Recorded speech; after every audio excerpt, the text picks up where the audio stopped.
Assalamualaikum warahmatullahi wabarakatuh. Perkenalkan, nama saya Rizwanti Pridanandari dari angkatan 2021. Di sini saya akan menerangkan kembali atau menjelaskan kembali materi dari LDKM. Yang pertama yaitu ISMA Parsi. ISMA Parsi adalah Ikatan Senat Mahasiswa Seluruh Indonesia yang adalah organisasi mahasiswa yang terbentuk dari konfederasi, terdiri dari lembaga-lembaga kemahasiswaan dari institut farmasi. Parsi tersendiri mempunyai tujuan yaitu untuk menyekutukan opini dan ajang silaturahmi mahasiswa farmasi. Untuk lambang ISMA Parsi berbentuk oval vertikal dengan perbandingan 2:3 dengan warna dasar hijau, tulisan dan gambar putih, dengan 2 garis hijau yang merupakan lingkaran sebelah luar dengan tulisan Ikatan Senat Mahasiswa Farmasi Seluruh Indonesia yang merupakan sebelah dalam. Di tengah terdapat gambar ular melilit piala dengan buku terbuka di bawahnya dan tulisan ISMA Parsi. Aturan organisasi ISMA Parsi yaitu konstitusi dan GBHOA ISMA Parsi yang menjadi landasan organisasinya terdiri dari anggaran dasar, anggaran rumah tangga, dan garis besar haluan organisasi. Untuk struktur organisasi ISMA Parsi, yang pertama itu ada sekretaris jenderal, dan di sampingnya ada badan pengawas, dan di bawah dari sekretaris jenderal itu ada staf ahli, dan dikawal oleh koordinator wilayah, dan koordinator wilayah dibantu oleh anggota. Selanjutnya ada materi yang kedua yaitu kepemimpinan dan manajemen organisasi. Latar belakang kepemimpinan merupakan suatu kekuatan yang memegang peranan penting dalam keberhasilan organisasi manapun. Logikanya, tanpa hadirnya kepemimpinan yang efektif, organisasi manapun akan kesulitan untuk bekerja secara efisien, yang dimana dalam kepemimpinan terdapat seorang pemimpin yang menjadi menghandle akan jalannya kepemimpinan tersebut. Dan mengapa demikian? Karena salah satu tujuannya kepemimpinan itu dibentuk untuk meraih tujuan yang sama dan satu secara bersama antara pemimpin dengan anggota tim lainnya. Dengan kata lain, kepemimpinan dapat mengendalikan semua anggota tim agar melangkah ke arah dan tujuan yang sama. Dan di dalam kepemimpinan terbagi beberapa teori kepemimpinan. Yang pertama, teori karakter. Teori karakter ini yaitu berusaha untuk mengidentifikasikan karakteristik atau sifat-sifat khas yang dihubungkan dengan keberhasilan seseorang pemimpin. Yang kedua, teori perilaku, yaitu yang mengemukakan bahwa perilaku spesifik membedakan pemimpin dari bukan pemimpin. Yang ketiga, teori kepemimpinan situasional atau situational leadership theory. Teori ini berusaha memberikan pemahaman kepada pemimpin tentang kaitan antara gaya kepemimpinan yang efektif dengan tingkat kematangan dari para pengikutnya. Karakteristik kepemimpinan juga dibagi menjadi 10 bagian. Yang pertama, penyikapan diri, yang kedua wawasan, yang ketiga tanggung jawab pribadi, yang keempat agen perubahan, yang kelima pengembangan, yang keenam pemegang saham, yang ketujuh keterampilan mengatasi stres, yang kedelapan ekspresi, dan yang kesembilan menjanjikan anomi, yang kesembilan menjinakkan anomi perusahaan atau organisasi, dan yang terakhir yaitu harmoni. Dan jenis-jenis kepemimpinan juga dibedakan berbagai macam. Yang pertama koersif, yaitu jenis kepemimpinan ini biasanya juga disebut dengan kepemimpinan otoriter. Pada jenis ini seseorang pemimpin akan memerintah sesuai dengan kehendaknya sendiri tanpa ada orang yang boleh membantah semua perintahnya. Yang kedua otoritatif, yaitu pemimpin yang mendapatkan kekuasaan dengan persetujuan dan kejelasan visi yang ia paparkan. Seorang pemimpin menjadikan orang lain bergerak menuju sebuah visi yang sudah ditentukan dengan bersemangat karena ia akan memberikan penghargaan yang pantas dan tujuannya yaitu yang jelas tidak hanya untuk jangka pendek tetapi juga untuk jangka panjang. Dan ada jenis yaitu afiliatif, yaitu jenis kepemimpinan seseorang pemimpin yang memberikan jalan bagi anggotanya untuk bertindak, dan yang ada jenis kepemimpinan yaitu demokrasi yang mengedepankan pendapat dari anggota untuk mengambil keputusan sehingga setiap masalah diselesaikan dengan cara musyawarah dan mufakat. Dan ada passage setting, yaitu jenis pimpinan ini menyatakan bahwa seseorang pemimpin membutuhkan atau menuntut kesempurnaan dari anggotanya. Pemimpin ini membuat standar-standar yang harus dipenuhi oleh setiap anggotanya agar tercapai apa yang diinginkan pemimpinnya. Dan ada coaching.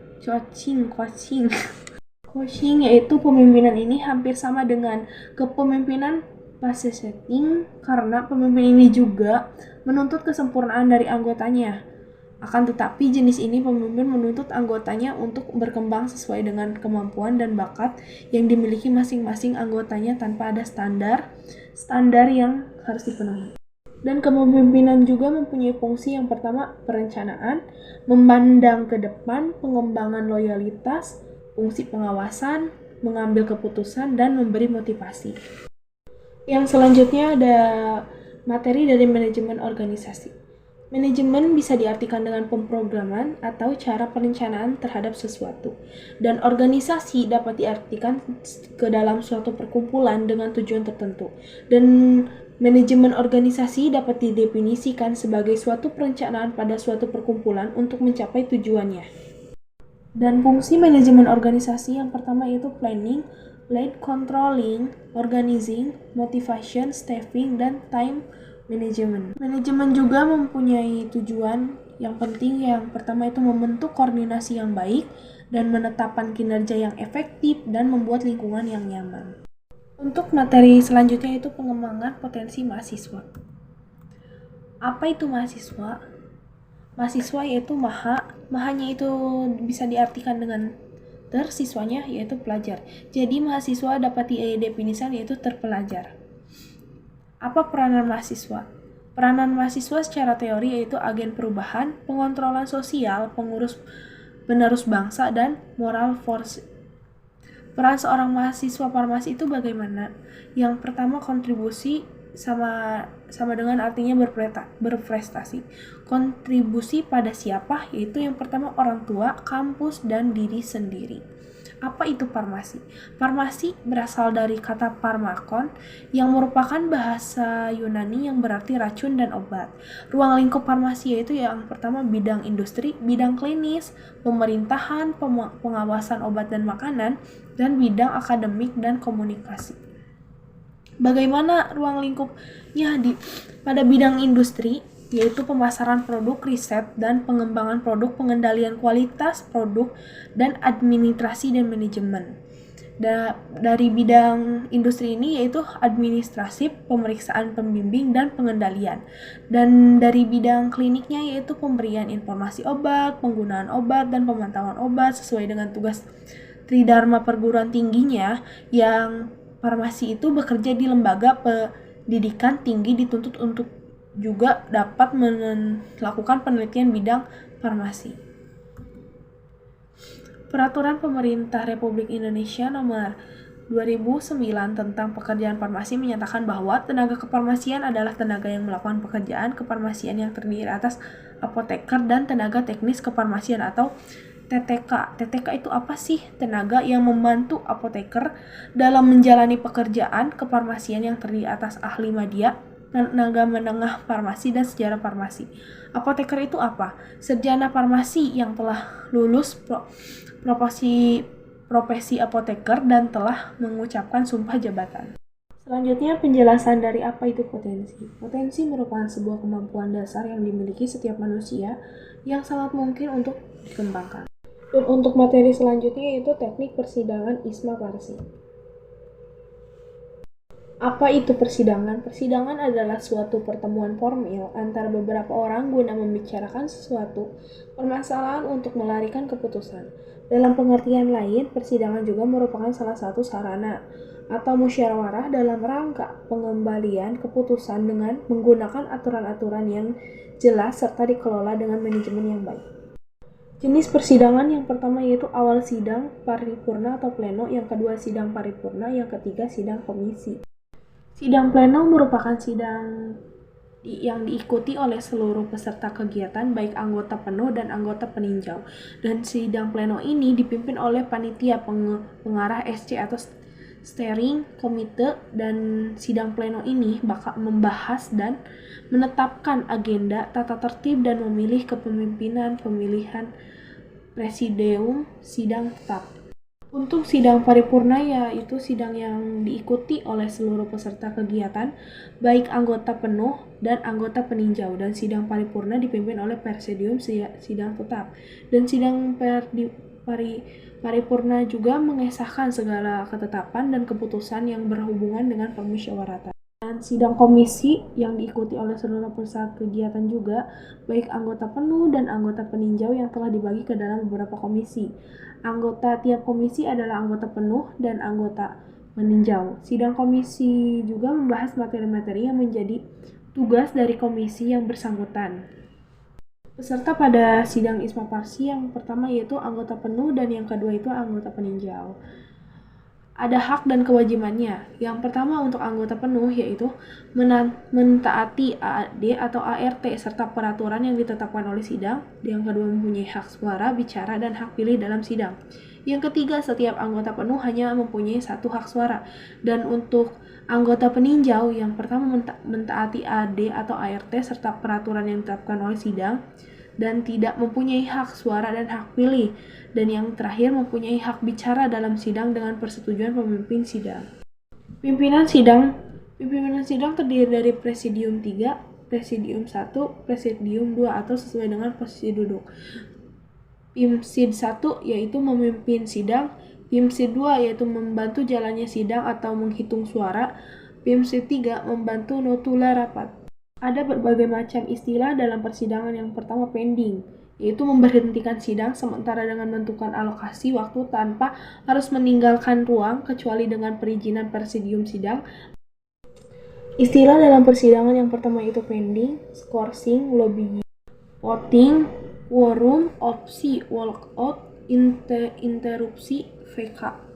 Dalam persidangan juga memiliki langkah pengambilan keputusan. Yang pertama yaitu musyawarah mufakat, yang kedua lobby, yang ketiga voting. Dalam suatu persidangan juga memiliki aturan ketuk palu.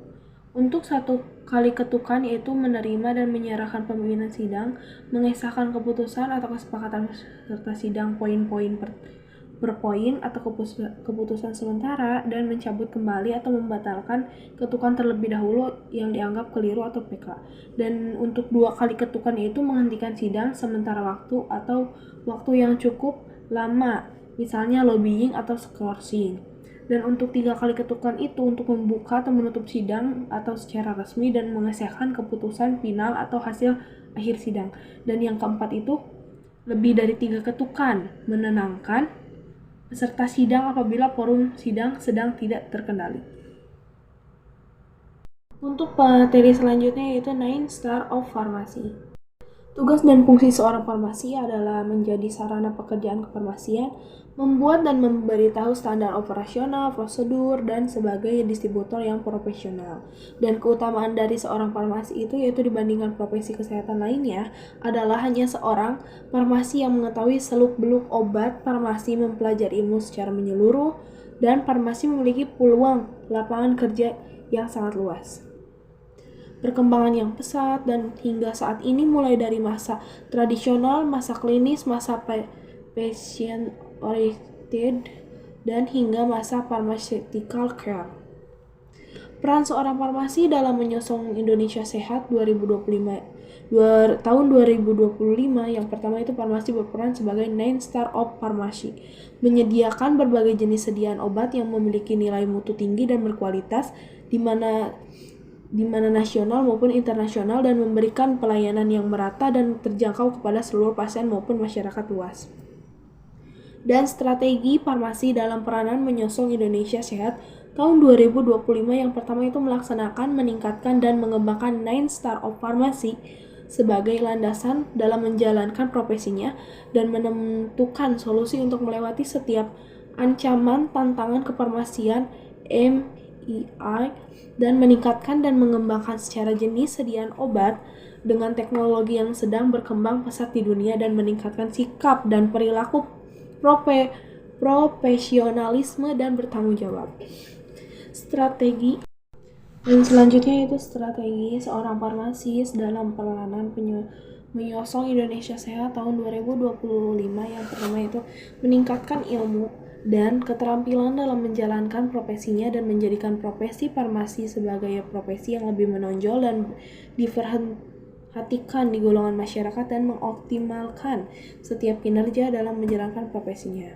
Dan strategi seorang farmasi dalam peranan menyosong Indonesia Sehat tahun 2025 yaitu memberi program dengan progres yang tinggi untuk farmasi yang lebih maju dan memberikan wujud nyata kepada masyarakat tentang kemampuan yang dimiliki seorang farmasis. Peranan farmasi yang pertama itu caregiver, teacher, lifelong learner, manager, leader, komunikator, researcher, decision maker, dan 7-star pharmacy plus. Yang pertama caregiver yaitu seorang apoteker merupakan profesional kesehatan yang peduli dalam wujud nyata memberi pelayanan kefarmasian kepada pasien dan masyarakat luas. Yang decision maker-nya itu seorang farmasi harus dapat menentukan setiap keputusan yang akan diambil mengenai hal-hal yang berada di lingkup kefarmasian yang bertujuan untuk meningkatkan mutu dan kualitas seseorang farmasi. Dan komunikatornya itu kemampuan komunikasi yang baik. Ini sangat diperlukan dalam hal seperti pelayanan informasi obat atau VIO, konseling, dan edukasi obat kepada pasien dan lain-lain. Dan untuk manajer yaitu harus dapat mengarahkan dalam hal kemampuan manajer. Contohnya pekerjaan apoteker sebagai manajer yaitu apoteker penanggung jawab atau APA, kepala di instansi rumah sakit atau IFRS, dan manajer di industri seperti manajer quality control, QC atau quality assurance atau QA produksi. Dan ada leader yaitu harus mampu menjadi seorang pemimpin atau leader, mempunyai visi dan misi yang jelas dan dapat mengambil kebijakan yang tepat untuk memajukan institusi atau perusahaan lembaga yang dipimpinnya.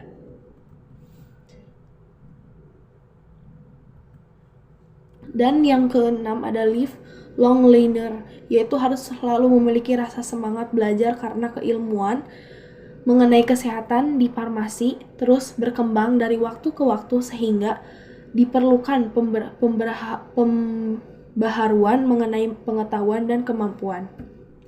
Dan ada teacher, yaitu dituntut harus dapat menjadi pendidik bagi pasien, masyarakat maupun tenaga kesehatan lainnya terkait ilmu farmasi di kesehatan. Dan ada researcher yaitu dapat menjadi peneliti terutama. Yang selanjutnya itu entrepreneur, yaitu diharapkan terjun menjadi wirausaha dalam mengembangkan kemandirian serta membantu menyejahterakan masyarakat dalam kurikulum farmasi. Mata kuliah yang mendukung apoteker yaitu menjadi seorang entrepreneur. Yang terakhir yaitu agent of positive change, yaitu seorang farmasi atau apoteker mampu bertindak ke arah positif sehingga mempengaruhi orang-orang di sekelilingnya. Selanjutnya yaitu materi yang terakhir yaitu SEV dan IFSF, yaitu adalah organisasi advokasi internasional yang terbuka untuk mahasiswa farmasi mempromosikan peningkatan kesehatan masyarakat melalui penyediaan informasi, pendidikan, jaringan, dan berbagai publikasi inisiatif profesional. Organisasi yang disetujuinya yaitu WHO, IFMA, UN, UNESCO, A4HF, VIV, dan IVSF dan ISMA Farsi, yaitu ISMA Farsi menjadi full member di IVSF tahun 2007 pada World Congress ke-53 di Taiwan, dan ISMA Farmasi memiliki hak suara penuh di IVSF dan aktif berpartisipasi kegiatan IVSF. Dan program kerja terbesar dari IVSF yang telah diikuti oleh lebih dari 1.000 mahasiswa dari 60 negara di seluruh dunia. Pelaksanaan SFV yaitu 2 periode, winter, summer. Di bawah winter yaitu pada November sampai Maret, dan summer yaitu Juni sampai September. dan dilaksanakan pada 2 minggu sampai 3 bulan atau minimal 40 jam kerja. Pelaksanaan SF yaitu yang pertama industri, research, hospital, community.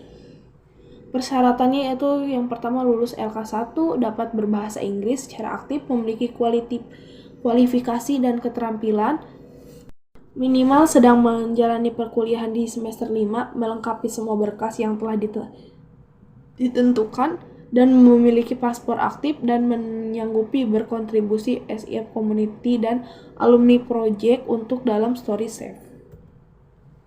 Seleksi SAFE ini dilakukan oleh ISMA Parsi dan berkas yang diperlukan yang pertama yaitu sertifikat LK1, CV, motivation letter, surat rekomendasi LM, paspor, dan yang tahap 2-nya yaitu syarat pernyataan, surat izin orang tua atau wali, dan surat pernyataan. Mungkin cukup sekian dari saya, kurang lebihnya mohon maaf. Wabillahi taufiq wal hidayah. Wassalamualaikum warahmatullahi wabarakatuh.